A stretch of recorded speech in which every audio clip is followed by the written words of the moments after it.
for Challenger, for the 2015 Challenger, it's all new. I mean, the interior, really the only thing we didn't even touch was the headliner.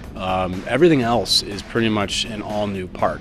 But we couldn't just go ahead and say, kind of forget the history. We had to blend a nice feeling of the 70 era Challengers with all the modern technology that really people have come to just expect when they buy a car.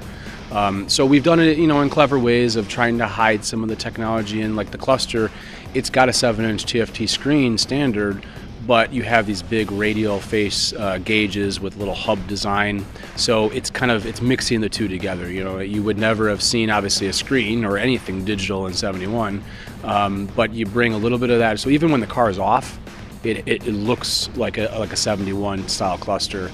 You turn the car on and now it breathes new life into it. And so I think that was the biggest challenge, was just trying to find the creative ways. I think we did a really nice job in our console area to grab the era of those Challengers in terms of this trapezoidal console.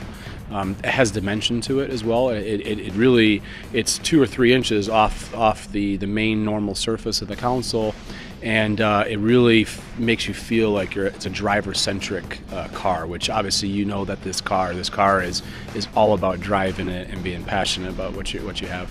The color and trim palette is pretty awesome too. The exterior has a lot of these Skittle sort of colors, bright hues. We've done some retro cues where we have a pearl and black interior, which is a la some of the generations of interiors that had a full white interior.